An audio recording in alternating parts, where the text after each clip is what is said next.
ಅವನಿಗೆ ಚಾಪೆ ಎಳಿಯೋಕೆಲ್ಲ ಆಗಲ್ಲ, ಬರೀ ಹೊಗೆ ಎಳಿಯೋದು ಮಾತ್ರ ಆಗೋದು. ಸೊ ಒಂದು 6 ತಿಂಗಳಿಗೆ ಫಸ್ಟ್ ಎತ್ತಿಟ್ಕೊಂಡ್ಬಿಟ್ಟಿದ್ದೆ ದುಡ್ಡನ್ನ. ಯೂಟ್ಯೂಬ್ ಇಂದ ನನ್ನ ಜೀವನ ನಡೀತು. ಯೂಟ್ಯೂಬ್ ಅಲ್ಲಿ ಲಾಂಗ್ ಫಾರ್ಮ್ಯಾಟ್ ವಿಡಿಯೋ ಆಗಿರೋದ್ರಿಂದ ತಿಂಗಳಿಗೆ ಒಂದು 50,000 60,000 ಅಂತೂ ಬರೋದಕ್ಕೆ ಸ್ಟಾರ್ಟ್ ಆಯ್ತು. ನಂಗೆ ಗಿರೀಶ್ ಅವ್ರಿಗೆ ಥ್ಯಾಂಕ್ಸ್ ಹೇಳ್ಬೇಕು ಇದಕ್ಕೆ. ಬಾಗಿ ಟಿವಿ ಗಿರೀಶ್ ಅವರು ವ್ಯವಹಾರಿಕವಾಗಿ ಸ್ವಲ್ಪ ಯೋಚನೆ ಮಾಡಿದ್ರೆ ನಿಮಗೆ ತಲೆ ಚೆನ್ನಾಗಿ ಓಡುತ್ತೆ. ಇಲ್ಲಾಂದ್ರೆ ತಲೆಯಲ್ಲಿ ಕಾಸು ಹೆಂಗ್ ಮಾಡಬೇಕು, ಕಂಟೆಂಟು ಹೆಂಗ್ ಮಾಡಬೇಕು, ಮೂವಿನೂ ಹೆಂಗ್ ಮಾಡಬೇಕು ಅಂದ್ರೆ ತಲೆ ಚಿತ್ರನಾಗಿ ಹೋಗ್ಬಿಡುತ್ತೆ. ಸ್ಕಿಲ್ಸ್ ನ ಪಾಲಿಶ್ ಮಾಡ್ಕೊಂಡು ಹೋಗು, ಕನ್ಸಿಸ್ಟೆಂಟ್ ಆಗಿರು, ಮನಿ ವಿಲ್ ಫಾಲೋ.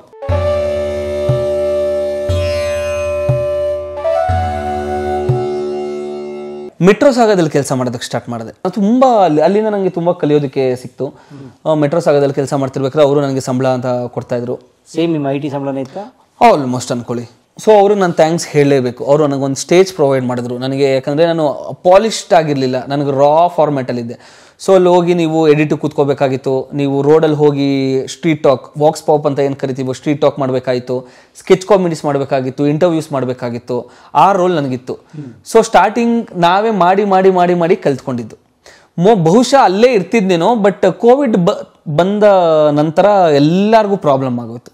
ಅವರು ಒಂದು ಸಂಸ್ಥೆ ನಡೆಸ್ತಿದ್ರಿಂದ ಅವ್ರಿಗೂ ಎಲ್ಲ ಎಂಪ್ಲಾಯೀಸ್ನ ಇಟ್ಕೊಂಡು ಮೇಂಟೈನ್ ಮಾಡೋದಕ್ಕೆ ಕಷ್ಟ ಆಗೋಯ್ತು. ಅಲ್ಲಿ ನೀವು ಕಂಟೆಂಟ್ ಕ್ರಿಯೇಟರ್ ಅಲ್ಲಿ proper content plus technical side ಎರಡೂ ಇದ್ದೆ ಅನ್ಕೊಳ್ಳಿ ಅಲ್ಲಿ. ಸೊ ಸುಮಾರು ಅಂದರೆ ಒಬ್ಬನೇ ಒಂದು ಟೀಮ್ ಜೊತೆ ಮೇಂಟೈನ್ ಮಾಡ್ತಿದ್ರಿಂದ ನನಗೆ ತುಂಬ ನೀವು ಕಾರ್ನರ್ ಮಾಡಿಬಿಟ್ಟು ನಿಮ್ಗೆ ಏನೂ ಆಪ್ಷನ್ ಇಲ್ಲ ಅಂದಾಗಲೇ ನೀವು ಕಲಿಯೋದಕ್ಕೆ ಸ್ಟಾರ್ಟ್ ಮಾಡೋದು.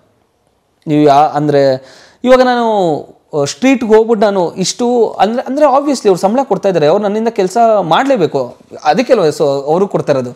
ನಾನು ತಿಂಗ್ಳಿಗೆ ಇಷ್ಟು ವೀಡಿಯೋಸ್ ಅಂತ ಮಾಡಬೇಕಾಗಿತ್ತು. ಅಂದರೆ ಸ್ಟ್ರೀಟ್ ಟಾಕು, ಸ್ಕೆಚ್ ಕಾಮಿಡಿ, ಅಥವಾ ನೀವು ಅಡುಗೆ. ಇವಾಗ ಫುಡ್ ಬ್ಲಾಗಿಂಗ್ ಅಂತ ಬಂದಿರೋದು, ಆ ವರ್ಡ್ಗೆ ಬರೋಕ್ಕಿಂತ ಮುಂಚೆ ನಾವು ಇದನ್ನು ಮಾಡ್ತಾಯಿದ್ವಿ ಮೆಟ್ರೋ ಸಾಗದಲ್ಲಿ.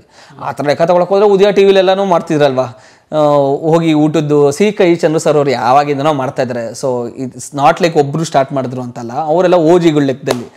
ಸೊ ಅದರಲ್ಲಿ 4-5 ಫಾರ್ಮ್ಯಾಟ್ ವಿಡಿಯೋ ಮಾಡ್ತಿದ್ದೆ. ಫುಡ್ಡು, ಇವಾಗ ರೆಸಾರ್ಟ್ ಅಂದರೆ ರೆಸಾರ್ಟ್ನ ಇದನ್ನು ಮಾಡೋದು, ಇವಾಗ ಬ್ರ್ಯಾಂಡ್ ಕೊಲಾಬ್ ಅಂತ ಏನು ಕರಿತೀವೋ ನಾವು, ಕೊಲಾಬ್ ಅಂತ ಅವಾಗ ಅದನ್ನೇ ಇದನ್ನು ಮಾಡ್ತಿದ್ವಿ. ಫುಡ್ ವೀಡಿಯೋಸ್ ಮಾಡ್ತಾಯಿದ್ವಿ.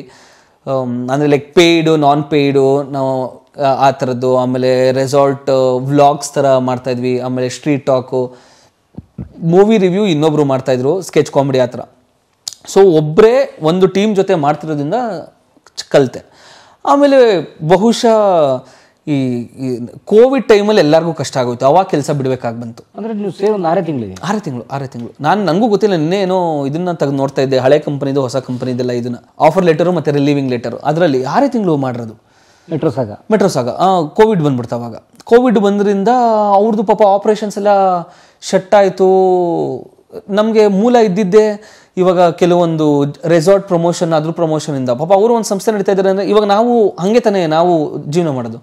ಎಲ್ಲ ಶಟ್ ಆದಮೇಲೆ ಅವ್ರಿಗೆ ಹೇಗೆ ಸ್ಟಾರ್ಟ್ ಆಗುತ್ತೆ? ನನಗೂ ಇಬ್ರಿಗೂ ಅಲ್ಲಿ ಅಂದರೆ ಕೆಲಸ ಬಿಡಬೇಕಾಗಿತ್ತು. ಅಂದರೆ ಸೊ ಬಿಕಾಸ್ ಅದು ಅವರು ಅಲ್ಲೂ ಕಷ್ಟ ಆಗ್ತಿತ್ತು, ನಮಗೂ ಕಷ್ಟ ಆಗ್ತಾಯಿತ್ತು.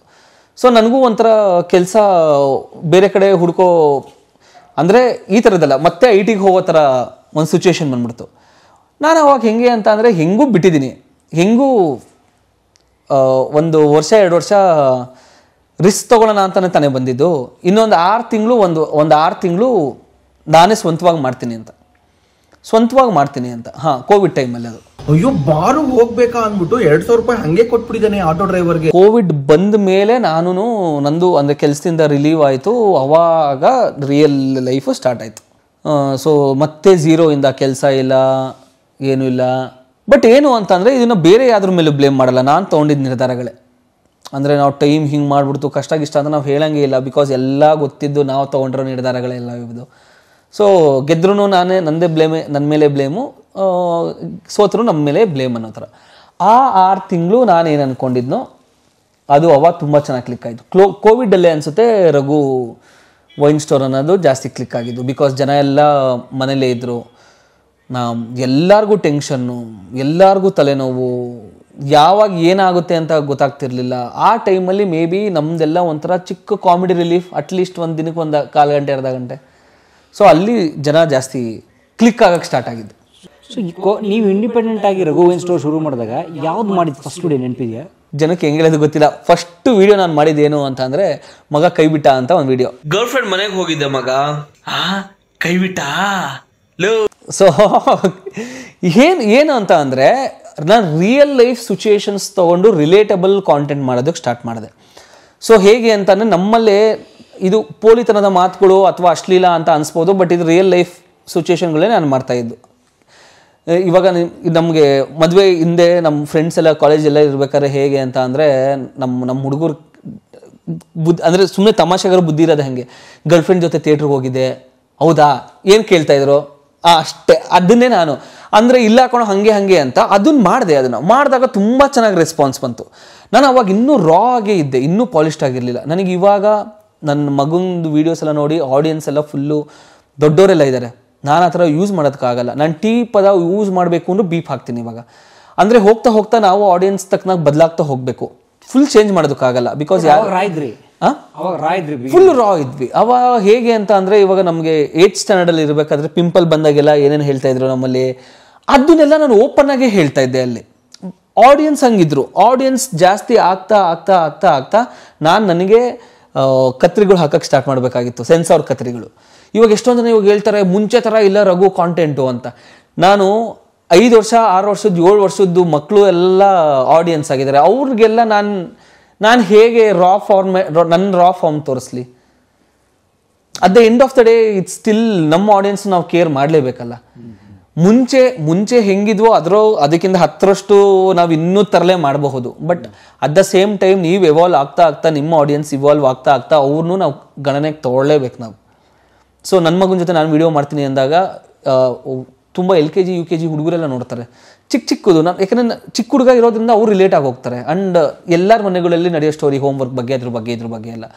ನನಗೆ ಬರೀ ಟಿ ಪದ ಉಪಯೋಗಿಸಿದ್ರೆ DMs ಬರುತ್ತೆ. ನಾವು ಮನೆ ಮಂದಿ ಎಲ್ಲ ಕೂತ್ಕೊಂಡು ನೋಡ್ತೀವಿ, ಸ್ವಲ್ಪ ನೋಡಿ ಮಾಡಿ ಉಪಯೋಗಿಸಿ ಅಂತ. ನನಗೆ ಒಂದೊಂದ್ಸಲ ಅನ್ಸುತ್ತೆ ಈ ಥರ ಎಲ್ಲ ಆಗೋಗ್ಬಿಟ್ರೆ ಸ್ವಲ್ಪ ನಮಗೆ ಇಕ್ಕಟ್ಟಾಗೋಗ್ಬಿಡಲ್ವಾ ಇದನ್ನ ಎಕ್ಸ್ಪೆರಿಮೆಂಟ್ ಮಾಡೋದಕ್ಕೆ ಅಥವಾ ಕಾಂಟೆಂಟ್ ಮಾಡೋದಕ್ಕೆ. But at the same time ಎರಡೂ ಬ್ಯಾಲೆನ್ಸ್ ಮಾಡಬೇಕು. So Covid time Instagram YouTube ಎರಡೂ ಮಾಡ್ತಿದ್ದೆ. ಇನ್ಸ್ಟಾಗ್ರಾಮಲ್ಲಿ ಶಾರ್ಟ್ ಫಾರ್ಮೇಟು, ಯೂಟ್ಯೂಬಲ್ಲಿ ಲಾಂಗ್ ಫಾರ್ಮೇಟು, ಆ ಥರ. ಇಲ್ಲ ಬೇರೆ ವಿಡಿಯೋ, ಬೇರೆ ಕಾನ್ಸೆಪ್ಟು ವರ್ಕ್ ಆಯ್ತು. ಅವಾಗೆಲ್ಲ ವರ್ಕ್ ಆಯ್ತು ಅಂದ್ರೆ ಎಷ್ಟು 5,000 10,000 ವ್ಯೂಸ್. ಅದೇ ದೊಡ್ಡದು. ನನಗೆ 25,000 ವ್ಯೂಸ್ನ ಸ್ಕ್ರೀನ್ ಶಾಟ್ ತೆಗೆದ್ಬಿಟ್ಟು ವಾಟ್ಸಪ್ ಅಲ್ಲೆಲ್ಲ ಹಾಕೊಂಡಿದ್ದೀನಿ. ನನಗೆ ಇನ್ನೂ ನೆನಪಿದೆ. ನನಗೆ ಇನ್ಸ್ಟಾಗ್ರಾಮ್ ಬರೀ ಪೋಸ್ಟ್ ಮಾತ್ರ ಮಾಡಬಹುದಂತ ಒಂದು ಪ್ಲಾಟ್ಫಾರ್ಮ್, ರೀಲ್ ಗಿಲ್ ಇಲ್ಲ ಅಲ್ಲಿ. ಫೋಟೋ ಬೇಸ್ಡ್ ಆ್ಯಪ್ ಅದು. ಸೊ ಫೇಸ್ಬುಕ್ಕಲ್ಲಿ ಜಾಸ್ತಿ ಹಾಕ್ತಾ ಇದ್ವಿ. ಆಮೇಲೆ ಫೇಸ್ಬುಕ್ಕಿಂದ ಸ್ಲೋ ಆಗಿ ಇನ್ಸ್ಟಾಗ್ರಾಮ್ಗೆ ಮೂವ್ ಆಗಿದ್ದು. ಸೊ ಅಲ್ಲಿಂದ ಒಂದೊಂದೇ ವಿಡಿಯೋಸ್ ತುಂಬ ರಿಲೇಟಬಲ್ ಕಾಂಟೆಂಟ್ ನಾವು ಮಾಡೋದಕ್ಕೆ ಸ್ಟಾರ್ಟ್ ಮಾಡಿದ್ದು. ಸೊ ಅಂದರೆ ಹೇಗೆ ನಾವು ನೋಡಿರೋಂತಹ ಕ್ಯಾರೆಕ್ಟರ್ಸು, ಅಪ್ಪ ಅಮ್ಮಂದು ಡ್ಯುಯಲ್ ರೋಲು. ಒಂದು ನೆನಪಿದೆ, ನೀವು ನಿಮ್ಮ ವೈಫ್ ಒಂದು ಮಾಡಿದ್ರಿ, ನಾನು ಈಗ ಹಿಂಗೆ ಮಾಡ್ಲಾ ಹಂಗೆ ಮಾಡ್ಲಾ, ಇದನ್ನ ಹೇರ್ ಕಟ್ ವಿಡಿಯೋ ಅನ್ಸುತ್ತೆ ಅದೊಂದು. ಚೆನ್ನಾಗಿ ಮಜಾ ಮಾಡ್ಕೊಂಬ ಆಯ್ತಾ. ನೀನ್ ಊರ್ ತುಂಬಾ ಚಪ್ಪರ್ ಹಾಕೊಂಬ, ನಾನ್ ಚಪಾತಿ ಹೊತ್ಕೊಂಡ್ ಮನೇಲೇ ಇರ್ತೀನಿ. ಸೊ ಗಂಡ ಹೆಂಡತಿ ಅದು ರಿಯಲ್ ಲೈಫ್ ಕಪಲ್ ಮಾಡಿದಾಗ ತುಂಬಾ ಜನಕ್ಕೆ ಯಾಕೆ ಕನೆಕ್ಟ್ ಆಗ್ತಿತ್ತು ಅಂದ್ರೆ, ನನಗೆ ಅಂತ ಟೈಮಲ್ಲಿ ಈ ಹುಡುಗ ಹುಡುಗಿದು ತುಂಬಾ ರೊಮ್ಯಾಂಟಿಕ್ ರೀಲ್ಸ್ ಎಲ್ಲ ನೋಡಿ ನನಗೆ ಒಂದು ಕಂಪ್ಲೇಂಟ್ ಇತ್ತು. ರಿಯಲ್ ಲೈಫಲ್ಲಿ ಕಪಲ್ಸ್ ಯಾವಾಗಲೂ ಇಷ್ಟೊಂದು ರವಿಚಂದ್ರನ್ ಅವ್ರ ಸಾಂಗ್ ಥರ ಇರಲ್ಲ ಅಲ್ವಾ. ನಾ ಹೇಳೋದು ಆ ಚಿಕ್ಕ ಜಗಳಗಳಿರುತ್ತೆ, ಚಿಕ್ಕ ಒಂದು ಮುನ್ಸಿಗಳಿರುತ್ತೆ. ಅದನ್ನ ತೋರಿಸಿದಾಗ ಜನಕ್ಕೆಲ್ಲ ಜಾಸ್ತಿ ಕನೆಕ್ಟ್ ಆಗ್ತಾ ಹೋಯ್ತು. ಗಂಡ ಹೆಂಡತಿ ಅಂದಿದ ತಕ್ಷಣ ನೀವು ಯಾವುದೋ ಒಂದು ಟ್ರಿಪ್ಗೆ ಹೋಗ್ಬಿಟ್ಟು ನಾವು ಒಂದು ಆದರ್ಶಯುತ ಕಪಲ್ ಅಲ್ಲ, ಯಾವಾಗಲೂ ಹಂಗಿರೋದಕ್ಕಾಗಲ್ಲ. ಸೊ ಇಟ್ ಈಸ್ ಸಮಥಿಂಗ್ ಅದು ಮೀರಿದ್ದು. ನಾವು ಸೋಷಿಯಲ್ ಮೀಡಿಯಾದಲ್ಲಿ ಏನೇ ಸಾವಿರ ತೋರಿಸ್ಬೋದು, ಏನೇ ಇದನ್ನ. ಸೊ ಆ ಇನ್ನೊಂದು ಸೈಡ್ ಆಫ್ ಸಂಸಾರ ಇರುತ್ತಲ್ಲ, ಅದನ್ನ ಜನ ಜಾಸ್ತಿ ರಿಲೇಟ್ ಮಾಡ್ಕೋತಾ ಹೋದ್ರು. ಮೇ ಬಿ ಹಂಗೆ ನನ್ನ ಜರ್ನಿ ಸ್ಟಾರ್ಟ್ ಆಗಿದ್ದದು. ಸೊ ನೀವು ಕಂಟೆಂಟ್ ಕ್ರಿಯೇಟರ್ ಇಂಡಿಪೆಂಡೆಂಟ್ ಆದಾಗ ಈ ಅರ್ನಿಂಗ್ಸು ಸೊ ಒಂದು 6 ತಿಂಗಳಿಗೆ ಫಸ್ಟೇ ಎತ್ತಿಟ್ಕೊಂಡ್ಬಿಟ್ಟಿದ್ದೆ ದುಡ್ಡನ್ನ. ಸೊ ನಾನು ಇದನ್ನ ಹೇಳ್ತೀನಿ, ಅಂದರೆ ತುಂಬ ಜನಕ್ಕೆ ತುಂಬ ಧೈರ್ಯ ಇರುತ್ತೆ, ಅವರೆಲ್ಲ ಹೆಂಗೆ ಮೇಂಟೈನ್ ಮಾಡ್ತಾರೋ ನನಗೆ ಗೊತ್ತಿಲ್ಲ. ಬಟ್ ಎಕ್ಸ್ಪೆಷಲಿ ನಾನು ಸಂಸಾರಸ್ಥ ಆಗಿ ಏನೇನೆಲ್ಲ ಒಂದು ಚಿಕ್ಕ ನಿರ್ಧಾರಗಳು ತೊಗೊಬೇಕಾಗಿತ್ತು, ಮುಂಚೆಯಿಂದನೇ ಸ್ವಲ್ಪ ಪ್ಲ್ಯಾನ್ ಮಾಡಿ ಇಷ್ಟು ಅಂತ ಸ್ವಲ್ಪ ದುಡ್ಡೆತ್ತಿಟ್ಕೊಂಡಿದ್ದೆ. ಬರೋ ಸಂಬಳದಲ್ಲಿ 10,000 15,000 ಮುಂದೆ ಒಂದು ದಿವಸ ಈ ಥರ ನಾನು ಮಾಡಿದ್ರೆ, basically I call it emergency fund. ನಿಮ್ಗೆ ಇವಾಗಲೂ ಅಷ್ಟೇ ಏನೋ ಟಚ್ ವುಡ್ ಯಾರಿಗೂ ಏನೋ ಆಗೋದು ಬೇಡ. ಅಕಸ್ಮಾತ್ ಆದರೆ ಸಡನ್ನಾಗಿ ಎಲ್ಲಿ ಸಾಲಗಳು ಮಾಡ್ಕೊಂಬರೋದು, ಅಟ್ಲೀಸ್ಟ್ ಒಂದು 50,000 70,000 ಆಸ್ಪತ್ರೆಗೆ ಸೇರಿಸಿ ಒಂದು ಅಡ್ಮಿಟ್ ಮಾಡೋಷ್ಟು ದುಡ್ಡು ಇಟ್ಕೊಬೇಕಲ್ಲ, ಆ ಥರ ನಾನು ಎಲ್ಲೋ ಒಂದು ಕಡೆ ಎತ್ತಿಟ್ಕೊಂಡು ಬರ್ತಿದ್ದೆ. ಸೊ ಮನೆಯವ್ರಿಗೆ ಹೇಳಿದೆ, ಇನ್ನು 6 ತಿಂಗಳು ಯಾವ ದುಡ್ಡು ಎಕ್ಸ್ಪೆಕ್ಟ್ ಮಾಡಬೇಡಿ, ಅದಾದಮೇಲೂ ಹೆಂಗೆ ಬರುತ್ತೆ ಅಂತ ನನಗೂ ಗೊತ್ತಿಲ್ಲ, ಸದ್ಯಕ್ಕೆ ತಿಂಗಳಿಗೆ ರೇಷನ್ಗೆ ಮನೆಗೆ ಬಾಡಿಗೆಗೆ ಆಗೋವಷ್ಟು ದುಡ್ಡುಗಳಿದೆ.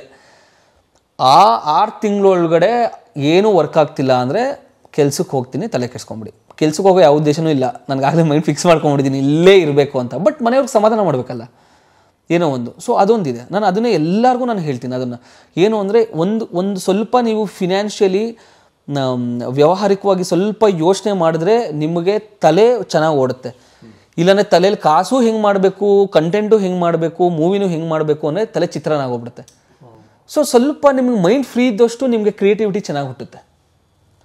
ಸೊ ನಾನು ದುಡ್ಡಿಂದು ಯೋಚನೆ ಮಾಡಿದ್ರೆ 6 ತಿಂಗಳಿಗೆ ಅಂತ ಎಷ್ಟು 1 ಲಕ್ಷ ಎತ್ತಿಟ್ಟಿದ್ದೆ ಅಂದ್ಕೊಳ್ಳಿ, 1.25 ಲಕ್ಷ, ತಿಂಗಳಿಗೆ 20,000 ಲೆಕ್ಕ.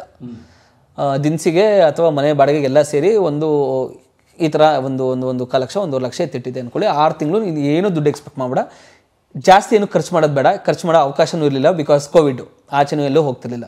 ಈ 6 ತಿಂಗಳು ಮಿನಿಮಮ್ ಸಂಬಳದಲ್ಲಿ ಬದುಕ್ತಾ ಇದ್ದೀವಿ ಅಂತ ಅಂದ್ಕೊಂಡು ಇದ್ದುಬಿಡೋಣ. ಆಮೇಲೆ ಕ್ಲಿಕ್ ಆದರೆ ಬೇರೆ ಲೆವೆಲ್ಗೆ ಹೋಗ್ತೀವಿ. ಯಾವ ಲೆವೆಲ್ಗೆ ಅಂತ ನನಗೂ ಗೊತ್ತಿಲ್ಲ, ಸುಮ್ಮನೆ ಏನೋ ಕತೆ ಹೊಡಿಬೇಕಲ್ಲ ಮನೆಯವ್ರಿಗೆ, ಅವ್ರಿಗೆ ಧೈರ್ಯ ತುಂಬಿಸೋದಕ್ಕೆ. 6 ತಿಂಗಳ ಆದಮೇಲಿಂದ ಅವಾಗಿಂದ ಮೇ ಬಿ ಯೂಟ್ಯೂಬಿಂದ ನನ್ನ ಜೀವನ ನಡೀತು. ಯೂಟ್ಯೂಬಲ್ಲಿ ನಾನು ದೀಪಕ್ಕೆಲ್ಲ ಮಾಡೋಕ್ಕೆ ಸ್ಟಾರ್ಟ್ ಮಾಡಿದ್ವಿ. ನಾನು ಒಬ್ಬನೇ ಮಾಡ್ತಿದ್ದೆ, ದೀಪಕ್ಕು ನನ್ನ ಜೊತೆ ಸೇರಿಕೊಂಡ. ಯೂಟ್ಯೂಬಲ್ಲಿ ಲಾಂಗ್ ಫಾರ್ಮ್ಯಾಟ್ ವೀಡಿಯೋ ಆಗಿರೋದ್ರಿಂದ ತಿಂಗಳಿಗೆ ಒಂದು 50,000 60,000 ಅಂತೂ ಬರೋದಕ್ಕೆ ಸ್ಟಾರ್ಟ್ ಆಯಿತು. ಸೊ 1 ವರ್ಷ 6 ತಿಂಗಳಾದ್ಮೇಲೆ ನಂಗೆ ಗಿರೀಶ್ ಅವ್ರಿಗೆ ಥ್ಯಾಂಕ್ಸ್ ಹೇಳಬೇಕು ಇದಕ್ಕೆ. ಬಾಗಿ ಟಿವಿ ಗಿರೀಶ್ ಅವರು ನನಗೆ 1 ಲಕ್ಷ ಆಗೋ ತನಕ ನಂಗೆ ಮಾನಿಟೈಸೇಷನ್ ಹೆಂಗೆ ಮಾಡಬೇಕು ಅಂತ ಗೊತ್ತಿರಲಿಲ್ಲ. ಅವ್ರು ಕರ್ಕೊಂಡು ಹೋಗಿ ತೋರಿಸಿದ್ರು ನಂಗೆ ಗಿರೀಶ್ ಅವರು. ನಂಗೆ 1 ಲಕ್ಷ ಅದೇನಂತಾರೆ ಸಿಲ್ವರ್ ಬಟನ್ ಅದು ಬರುತ್ತೆ ಅಂತಲೂ ಗೊತ್ತಿರಲಿಲ್ಲ. ನಾನೇನು ಅನ್ಕೊಂಡೆ ಗೊತ್ತಾ, ಇದನ್ನ ವ್ಯೂಸ್ ಬರ್ತಿದ್ಯಲ್ಲ, ಸೊ ಆಟೋಮೆಟಿಕ್ಕಾಗಿ ನಾನೆಂತ ಬುದ್ಧಿವಂತ ಅಂದರೆ ಅದಾಗದೆ ನಂದು ಬ್ಯಾಂಕ್ ಅಕೌಂಟ್ಗೆಲ್ಲ ಕನೆಕ್ಟ್ ಆಗ್ಬಿಟ್ಟು ಕಾಸು ಬರೋಕ್ಕೆ ಸ್ಟಾರ್ಟ್ ಆಗ್ಬಿಡುತ್ತೆ ಅಂತ. ಎಂಥ ದಡ್ ನನ್ನ ಮಗ ನಾನು, ಅದು ಹೆಂಗಾಗುತ್ತದು ಸೇಮ್ ನನ್ನಂಗೆ ನೀವು. ಸೊ ಗಿರೀಶ್ ಅವ್ರ ಹತ್ರ ಮಾತಾಡ್ಬೇಕಾರೆ ಅವ್ರು ಒಂದ್ಸಲ ಇಸ್ರೋ ಲೇಔಟಲ್ಲಿ ನಿಮ್ಮ ವೀಡಿಯೋಸ್ ಎಲ್ಲ ನೋಡ್ತಾ ಇದ್ದೀನಿ, ತುಂಬ ಚೆನ್ನಾಗಿ ಮಾಡ್ತೀರಾ ಅದು ಇದು ಅಂತೆಲ್ಲ ಅಪ್ರಿಷಿಯೇಟ್ ಮಾಡಿದ್ರು ಫಸ್ಟ್ ಟೈಮ್ ಸಿಕ್ಕಿದಾಗ. ಆಮೇಲೆ ನೀವೇನು ಮಾಡ್ತಿರೋದು ಸರ್ ಅಂದಾಗ ಭಾಗ್ಯ ಟಿವಿ ಅಂತ ಎಲ್ಲ ಹೇಳಿ ಅವ್ರದ್ದೆಲ್ಲ ನೋಡಿ ಅವಾಗ ಸೊ ಹೇಳಿದ್ರು ಮಾನಿಟೈಸೇಷನ್ ವಿಚಾರ ಹೆಂಗೆ ಬಂತು ಅಂತ ನಂಗೆ ಗೊತ್ತಿಲ್ಲ. ಆಮೇಲೆ ಹೇಳಿದೆ ಕಾಯ್ತಾ ಇದ್ದೀನಿ ಈ ಥರ ಬರುತ್ತೆ ಬ್ಯಾಂಕ್, ಅವರು ಬ್ಯಾಂಕ್ ಅಕೌಂಟ್ನ ಜಾಯಿನ್ ಮಾಡಿದ್ಯಾ ಅಂದರು. ನಾನು ಹೌದಲ್ವಾ. ದೆನ್ ಮನೆಗೆ ಕರ್ಕೊಂಡು ಹೋದರು, ಅವ್ರ ಮನೆಗೆ ಕರ್ಕೊಂಡು ಹೋಗಿ ಅವ್ರ ಸಿಸ್ಟಮ್ ಸೆಟಪ್ ಎಲ್ಲ ತೋರಿಸಿ ಈ ಥರ ಮಾಡಬೇಕು ಅಂತ ಎಲ್ಲ ನನಗೆ ಮಾಡಿ, ನಮ್ಮ ಅಡ್ರೆಸ್ ತೊಗೊಂಡು ಪಿನ್ ಎಲ್ಲ ಬರುತ್ತಲ್ಲ ಇದ್ರದ್ದು ಅಡ್ರೆಸ್ ವೆರಿಫಿಕೇಶನ್ ಪಿನ್ ಎಲ್ಲ ಅವರು ಸಿಲ್ವರ್ ಬಟನ್ಗೆಲ್ಲ ಅಪ್ಲೈ ಮಾಡಿಸಿ.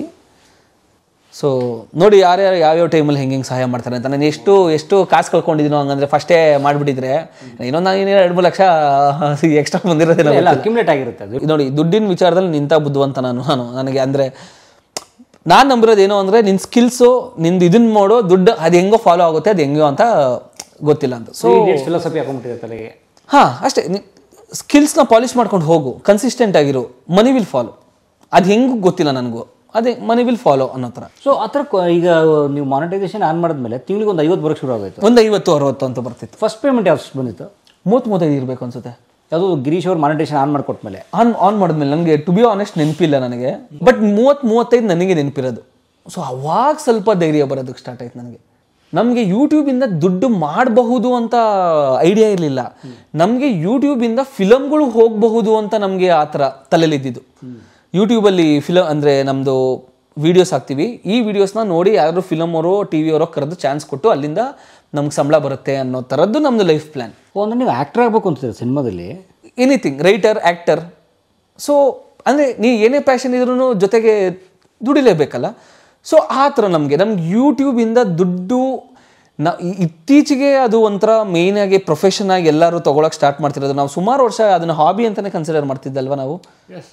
ಸೊ ಇತ್ತೀಚೆಗೆ ನಾವು ಸೀರಿಯಸ್ ಆಗಿ ಯೂಟ್ಯೂಬ್ ಅದೊಂದು ಕಂಪನಿ, ಅದೊಂದು ಆರ್ಗನೈಸೇಷನು, ಅದು ನಾವು ನಮಗೆ ಕೆಲಸ ಮಾಡ್ಕೊಂಡು ನಾವೇ ಕೊಡ್ಕೊಂಡ್ರೆ ಸಂಬಳ ಥರ ನಾವು ಇವಾಗ ಮಾಡ್ತಿರೋದು.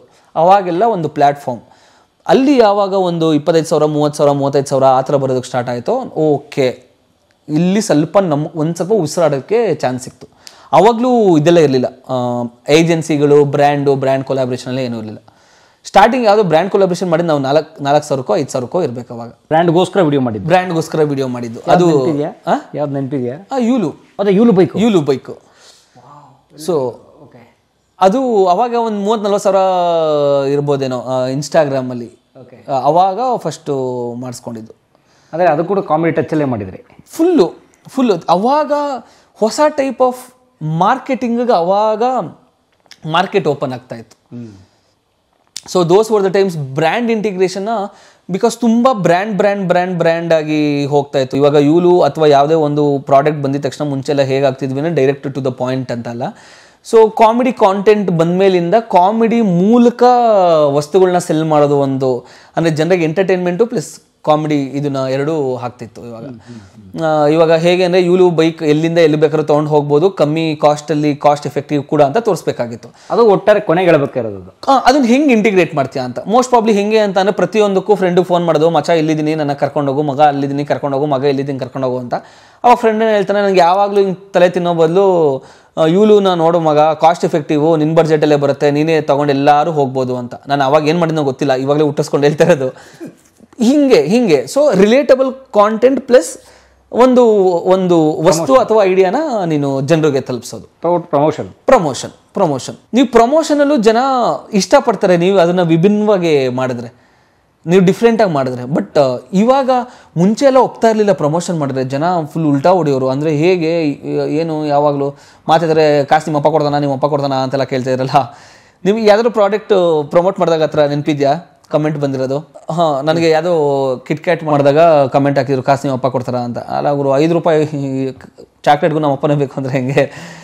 ಐ ಮೀನ್ ನಾನೇನು ಗೊತ್ತಾ, ನಾನು ಹೇಳೋದು ವಸ್ತುಗಳನ್ನ ನಾವು ಹೇಗೆ ಪ್ರಮೋಟ್ ಮಾಡೋದು ಅಂತ ಅಂದರೆ, ಅದರಲ್ಲೂ ನಮ್ಮಲ್ಲಿ ಪ್ರಿನ್ಸಿಪಲ್ಸ್ ಇದೆ. ನಾವು ತುಂಬ ವಿಚಾರಗಳನ್ನ ನಾವೇ ಫಿಲ್ಟರ್ ಮಾಡ್ಕೊತೀವಿ. ಅಂದರೆ ಪಾಪ ಜನಕ್ಕೆ ಅವ್ರು ಏನು ನೋಡ್ತಾರೋ ಅವ್ರು ಅದನ್ನು ಮಾತಾಡ್ತಾರೆ, ನಾವು ಅವ್ರನ್ನ ದೂಷಣೆ ಮಾಡೋದಕ್ಕಾಗಲ್ಲ. ಬರೋದೆಲ್ಲ ನಾವು ಪ್ರಮೋಟ್ ಮಾಡ್ಕೊಂಡು ಕೂತ್ಕೊಂಡಿದ್ರೆ ಮೇ ಬಿ ನಾವು ಎಲ್ಲೆಲ್ಲೋ ಎಷ್ಟೆಷ್ಟೋ ಕಾಸು ಮಾಡ್ಬೋದಿತ್ತು ಅನ್ಸುತ್ತೆ. ಸೊ ಬಂದಿದ್ದೆಲ್ಲ ತಗೊಂಡಿಲ್ಲ ನೀವು? ಇಲ್ಲ, ನಾನು ಹೇಳ್ತಿರೋದು ನೀವು ಮಾಡಿಲ್ಲ ಅದನ್ನ.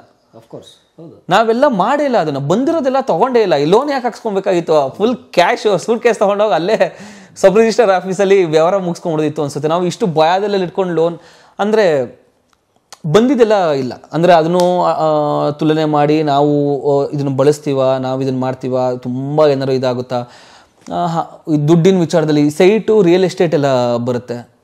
ಸೊ ಅದನ್ನ ಎಷ್ಟೇ ನಾನು ಸುಮಾರು ಮಾಡೋದಕ್ಕೆ ಹೋಗಲ್ಲ, ಕಾಸು ಚೆನ್ನಾಗಿರುತ್ತೆ ಬಟ್ ಮಾಡೋದಕ್ಕೂ ಹೋಗಲ್ಲ ಅದನ್ನು. ಬಿಕಾಸ್ ನಾನೇ ಒಂದು ಜಾಗ ತೊಗೊಬೇಕು ಅಂದಾಗ 3 ತಿಂಗಳು ಟೈಮ್ ತೊಗೊಂಡಿದ್ದೀನಿ, ಇಬ್ಬಿಬ್ಬರು ಲಾಯರ್ಸ್ಗೆಲ್ಲ ತೋರಿಸಿ. ಬಿಕಾಸ್ ಒಂದು ಟೈಮ್ ನಾವು ದುಡ್ದಿದ್ದು ಹೋಗ್ಬಿಟ್ರೆ ಮುಗ್ದೇ ಹೋಯ್ತು ನಮ್ಮದು, ರೋಡ್ಗೆ ನಾವು ಹೋಗೋದು. ಸೊ ಎಲ್ಲರೂ ಆಸೆಗಳು ಒಂದು ಸೈಟ್ ತೊಗೊಬೇಕು, ಒಂದು ಮನೆ ತೊಗೊಬೇಕು ಅಂತ. ನನಗೆ ಒಂದು ಕಂಪ್ನಿಯವರು ಅವರು ಮೋಸ ಮಾಡ್ತಾರೆ ಅಂತಲ್ಲ, ಬಟ್ ನನಗೆ ಗೊತ್ತಿಲ್ವಲ್ಲ. ಅಂಡ್ ಲಕ್ಷಾಂತರ ರೂಪಾಯಿ ಇದು.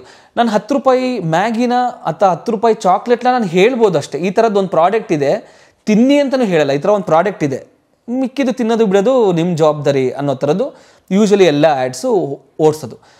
ಬೇಕಾದ್ರೆ ಜನ ಬೈಬೋದು, ನಾನು ಇದನ್ನು ತಿನ್ನಲ್ಲ ಹೋಗೋ ಅಂತ. ತಿಂದು ಅವರಿಗೆ ಇಷ್ಟ ಆಗಿಲ್ಲ ಅಂದರೂ ಲಾಸ್ ಆಗೋದು 10 ರೂಪಾಯಿ. ಒಂದು ಸಲ ತಿಂದ್ಬಿಡ್ತಾರೆ, ಅಂದ್ಬಿಟ್ಟು ಹೊಟ್ಟೋಗ್ತಾರೆ. ಬಟ್ ಲಕ್ಷಾಂತರ ರೂಪಾಯಿ ಲೈಫ್ ಸೇವಿಂಗ್ಸು ಅಂಥ ವಿಚಾರದೆಲ್ಲ ತುಂಬ ಹುಷಾರಾಗಿ ನಾನು ರಿಸ್ಕ್ ತೊಗೊಳಕ್ಕೆ ಹೋಗಲ್ಲ, ಮಾಡಲ್ಲ. ಅಂದರೆ ನೀವು ಆರಾಮಾಗಿ 2-3 ತಿಂಗಳು ಆಗೋವಷ್ಟು, 3-4 ತಿಂಗಳು ಆಗೋವಷ್ಟು ಒಂದು ಅಮೌಂಟ್ ಬರುತ್ತೆ ಅಂತ ಅಂದ್ರೂ ನಾನು ಎಲ್ಲರಿಗೂ ನಾನು ಒಂದು ಮೆಚ್ಚುಗೆ ಸಲ್ಲಿಸೋದೇನು ಅಂದರೆ, ತುಂಬ ಜನ content creator including your self, ನಮ್ಮ ಪೈಕಿ ಯಾರ್ಯಾರು ನಮ್ಮ ಎಕ್ಸಿಸ್ಟಿಂಗ್ ಯಾರ್ಯಾರು ಇದ್ದಾರೋ ಎಲ್ಲರಿಗೂ ಮೊನ್ನೆ ಇಂಟರ್ವ್ಯೂಲು ಇದನ್ನೇ ಹೇಳಿದೆ, ಇಲ್ಲೂ ಇದನ್ನ ಅಷ್ಟೇ. ಅಂದರೆ ಎಲ್ಲರಿಗೂ ನಾವು ಯಾಕೆ ಮೆಚ್ಚುಗೆ ಮಾಡಬೇಕು ಅಂದರೆ, ಎಲ್ಲರಿಗೂ ಬೆಟ್ಟಿಂಗ್ ಪ್ರಮೋಷನ್ ಹೋಗಿರುತ್ತೆ. ಸೀರಿಯಸ್ಲಿ ಹೌದು. ಅವರು ಸುರಿಯೋ ದುಡ್ಡನ್ನ ಜನ ಕೇಳಿದ್ರೆ ಹುಚ್ಚರಾಗಿ ಹೋಗ್ತಾರೆ. ಅಂಡ್ ಆ ಆಮಿಷಗಳನ್ನೆಲ್ಲ ಮೀರಿ ನಾವು ನಮ್ದ ಒಂದು ಸಿದ್ಧಾಂತಗಳನ್ನ ಮೇಂಟೈನ್ ಮಾಡ್ಕೊಂಡು ತುಂಬ ಜನ ಕ್ರಿಯೇಟರ್ ಅದನ್ನು ಒಪ್ಕೊಳ್ಳಲ್ಲ, ಮಾಡೇ ಇರಲ್ಲ. ಲಕ್ಷ ಸುರಿಯೋದು ಕ್ರೆಡಿಟ್ ಇಡ್ತಾರೆ. ಸೊ ಅವ್ರಿಗೆಲ್ಲ ನಾವು ಒಂದು ಬೇಷ್ ಅಂತ ಹೇಳಲೇಬೇಕು, ನಾವು ಬೇಷ್ ಅಂದ್ಕೊಂಡು. ಬಿಕಾಸ್ ಇಟ್ಸ್ ಈಸಿ ನಾವು ಹೇಳೋದು ಅದನ್ನೆಲ್ಲ ಮಾಡಬೇಡ ಬಿಡ್ಬೇಡ ಅಂತ. ಬಟ್ ಅವರು ಒಂದು ಅಮೌಂಟ್ ತೊಗೊಂಬಂದು ಬಂದಾಗ ಒಂದು ಕ್ಷಣ ಯಾರು ಪಟ್ಟಂತ ಯೋಚನೆ ಮಾಡ್ಬಿಡ್ತಾನೆ, ಈ ಅಮೌಂಟ್ ನಾನು 6 ತಿಂಗಳು ದುಡಿಬೇಕು, ದಿನ ಎಲ್ಲ ಕೆಲಸ ಮಾಡಿಕೊಂಡು ಒಂದೇ ಸಲ ಬಂದ್ಬಿಡುತ್ತೆ. ಒಂದು ಕ್ಷಣ ಅವನಿಗೆ ಮೈಂಡ್ ಡೈವರ್ಟ್ ಆದರೂ ಅವ್ನು ಡೈವರ್ಟ್ ಆಗಲ್ಲ. ಅಂದರೆ ಎಷ್ಟೊಂದು ಜನ ನಮ್ಮ ಜೊತೆಗಿರೋ ಕ್ರಿಯೇಟರ್ ಎಷ್ಟೊಂದು ಜನ ಮಾಡೋದೇ ಇಲ್ಲ. ಸೊ ನಾವು ಸ್ವಲ್ಪ ಲೂಸ್ ಬಿಡಬೇಕು ಕ್ರಿಯೇಟರ್ಸ್ಗೆ. ಅಂದರೆ ಜನ ಆ್ಯಸ್ ಅನ್ ಆಡಿಯನ್ಸ್ ಅವನು ಜೀವನ ಮಾಡಬೇಕಲ್ಲ ಹೆಂಗೋ ಒಂದು. ಅಂದರೆ ಇನ್ನೇನು ಮಾಡೋದಕ್ಕೆ ಸಾಧ್ಯ? ಅಂದರೆ ಫಿಲಮ್ಗಳು ಎಲ್ಲರಿಗೂ, ಫಿಲಮು ಮತ್ತು ಟಿ ವಿ ಅದರದ್ದೇ ಆದ ಒಂದು ಲಿಮಿಟೇಷನ್ಸ್ ಇರುತ್ತೆ. ಎಲ್ಲರನ್ನೂ ಕರೆದು ಎಲ್ಲರಿಗೂ ಕಾಸು ಕೊಟ್ಟು ಎಲ್ಲರ ಜೀವನ ನಡೆಸೋದಕ್ಕಾಗಲ್ಲ ಅಲ್ಲ ಅದರಲ್ಲಿ. ಸೊ ಇಲ್ಲಿ ನಮಗೆ ಒಂದು ಬ್ರ್ಯಾಂಡ್ ಬಂದರೆ ನಿಮ್ಗೆ ಇನ್ನೂ 2 ತಿಂಗಳು ಕೆಲಸ ಮಾಡೋಷ್ಟು ಶಕ್ತಿ ಬರುತ್ತೆ. ಇಲ್ಲ ನನಗೆ ತಲೆನೇ ಓಡಲ್ಲ ಏನು. ಪ್ರತಿ ಸಲನೂ ಏನಾರು ಒಂದು ನಿಮ್ಮ ಜಾಬಲ್ಲಿ ಕಾಸಿದ್ರೇ ತಲೆ ಓಡೋದು ನಿಮಗೆ. ಕಲಾ ಮಾಧ್ಯಮದ ಎಲ್ಲ ಎಪಿಸೋಡುಗಳು ನಿಮಗೆ ಸಿಗಬೇಕು ಅಂತಂದ್ರೆ ಕಲಾ ಮಾಧ್ಯಮ ಯೂಟ್ಯೂಬ್ ಚಾನೆಲ್ನ ಸಬ್ಸ್ಕ್ರೈಬ್ ಮಾಡಿ, ಬೆಲ್ ಐಕಾನ್ನ ಕ್ಲಿಕ್ ಮಾಡಿ, ತಪ್ಪದೇ ಮಾಡಿ. ಈ ವಿಡಿಯೋ ನೋಡಿದ್ದಕ್ಕೆ ನಿಮಗೆ ತುಂಬ ಧನ್ಯವಾದಗಳು. ಪುಸ್ತಕಗಳನ್ನ ಓದು ಮನಸ್ಸನ್ನು ಅರಳಿಸುತ್ತೆ, ಬುದ್ಧಿಯನ್ನು ಚುರುಕು ಮಾಡುತ್ತೆ, ಕಾಣದ ಹೊಸ ಲೋಕವನ್ನು ಪರಿಚಯಿಸುತ್ತೆ. ಹಾಗಾಗಿ ಓದುವ ಸಂಸ್ಕೃತಿ ಹೆಚ್ಚಾಗ್ಲಿ. ಧನ್ಯವಾದ.